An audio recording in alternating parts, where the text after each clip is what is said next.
Good evening, everybody. Hope all of you are having a great day. So, tomorrow's a big day, or you can say 1 hour and 7 minutes, you'll be able to play Pokemon Brilliant Diamond or Shining Pearl. So, now, as we all know, that the early reviews are now out, and according to Metacritic or Metacritic.com, basically, the critics' review is giving 77%, so it's been mostly positive. In fact, um, some of the reviews were pretty shocking, like were really high, such as Screen Rant giving it 100%, whereas Nintendo Life surprisingly gave it a 60%. I mean, that one I did not see coming with Nintendo Life because they had a history of giving, of basically grading even the most mediocre, giving like the highest ratings to even the most mediocre Nintendo games, but giving it 6 out of 10 or 60%. Wow. I mean, maybe times are changing.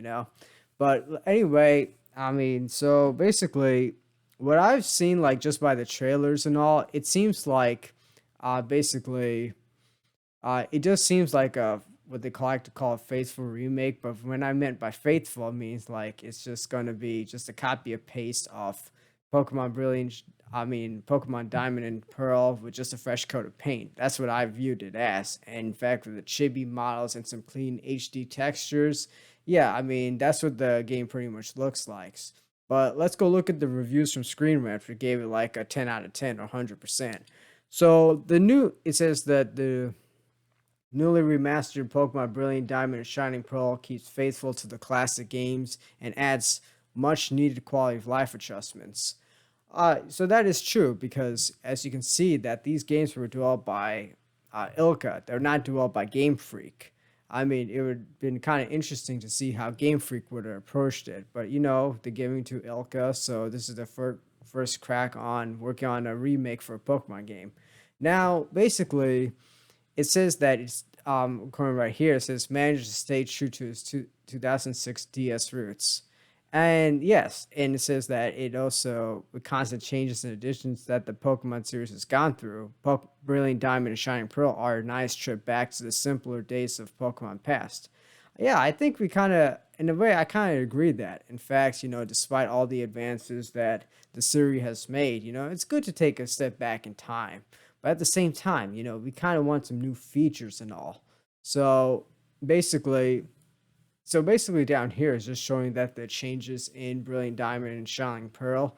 One of them is that the eight, like one of them says that the hidden moves like Cut or Rock Smash no longer have to be taught to a specific Pokemon to activate them. So, and also the other big thing is there's like the XP sharing between Pokemon is automatic. And it says removes a lot of the original game's grind. I think that will turn a lot of people off because, if you're a type of guy who doesn't have much time to play video games and just wants to find a way to just finish the game quickly, and that's fine. But if you're looking for something with great difficulty, you're going to be disappointed. And in fact, I think that one of the big mistakes that Ilka has made and Game Freak has made was giving the option to turn the XP sharing on and off. I mean, that would have been a huge quality of life adjustment. In fact, because some people like to grind and others people they just like to just go with I mean, just try to finish the game as fast as they can. But they said that the best change is the Grand Underground. I have heard a lot about the Grand Underground itself. I mean, I only played Pokemon Diamond, but I only played half of it. I haven't finished the whole game, and that was back 13 or 14 years ago. So I barely remember too much about it. All I kind of remember is it just took forever to that the lag time was forever. I haven't played Platinum, so basically the Grand Underground looks interesting itself. So I think it's a little bit different from Sword and Shield.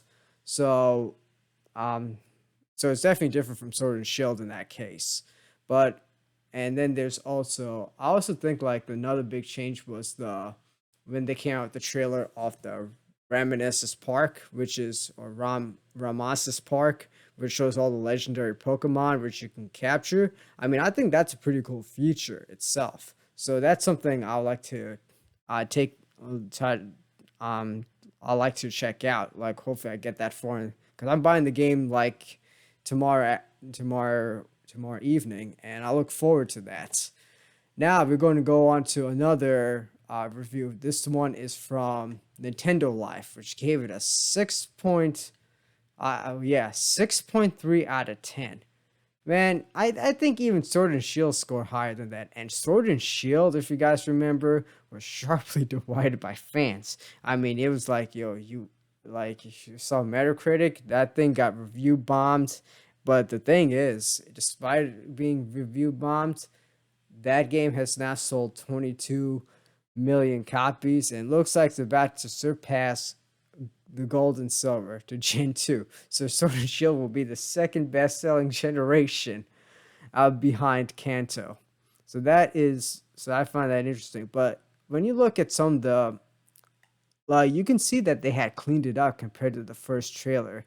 And I can understand that the chibis will be a bit of a turnoff. I mean, because what I always thought with Pokemon Diamond and Pearl in the originals, but it had a bit more of a serious tone, but the chibis do take it away. They do take the seriousness a bit away. I was wondering, like, with the advancements they have now, they would go something what they have with Let's Go Pikachu. But anyway, let's just check out the conclusion. Basically the joys and the cons.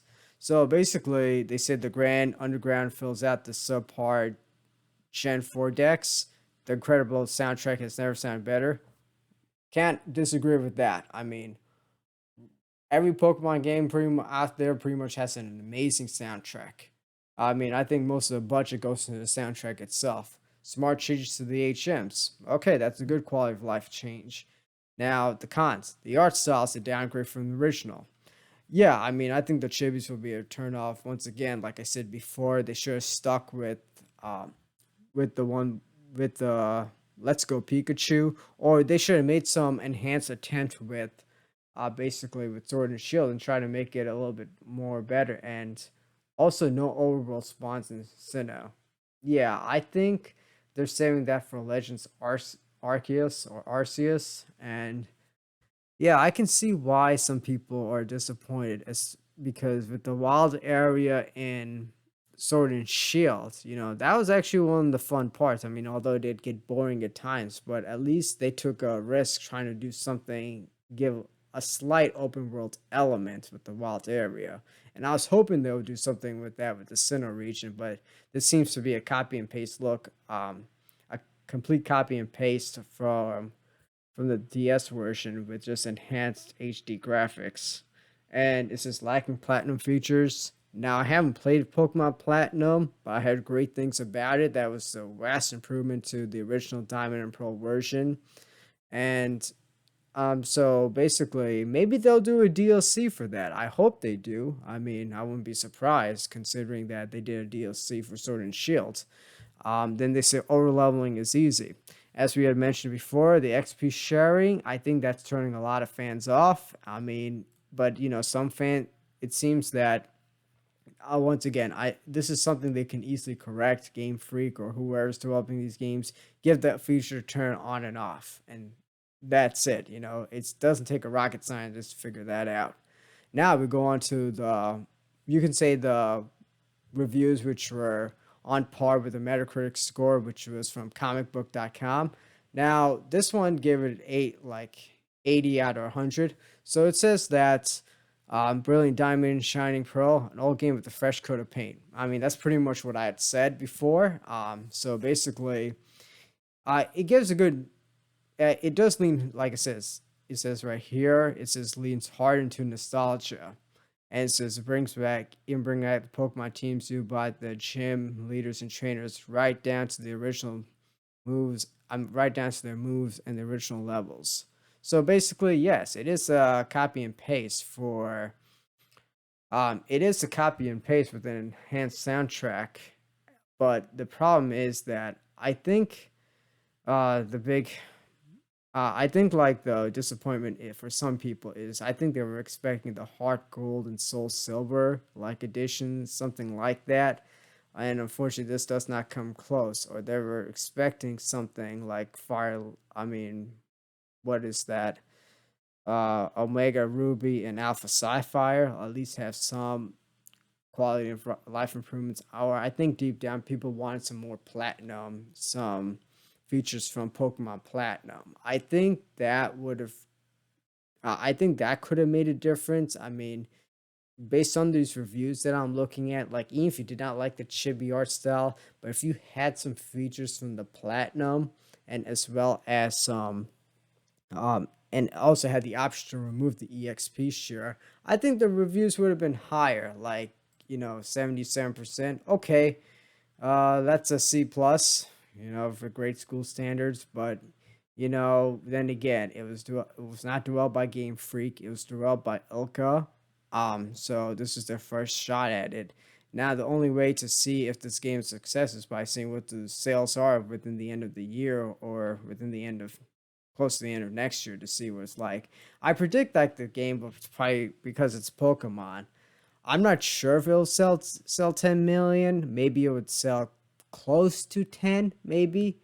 But because I think everyone is waiting um for the other game to come out, Legends Arceus. Now that game is developed by Game Freak, and they are taking the series to a brand new direction. They're breaking the old formula and making it more open worlds, and they're actually taking some risks too. And for the first time in a long time, Game Freak's being ambitious about that because let's face it, ever since the Gen 6, from Gen 6 going down, it's just been like a hot. It's kind of like the games had lacked the heart and motivation. But hopefully, but if you want something, but based on the reviews, it's like if you want something like a blast from the past and kind of want that 2D feel like what you had from the DS games, then this is probably it. So yeah, I mean, I'm going to pick up a copy of Brilliant Diamond tomorrow and look forward to playing with that. And yeah, once I finish the game, or depending when that will be, basically I'll give my own thoughts about it, my own review, and whether you should buy it or not. But other than that, you guys have less than 55 minutes to, if you guys can't wait, you only got 55, less than an hour to go. Let's just put it that way. Anyway, you guys stay safe, keep it cool. Feel free to like, share, subscribe, and also leave a comment down below.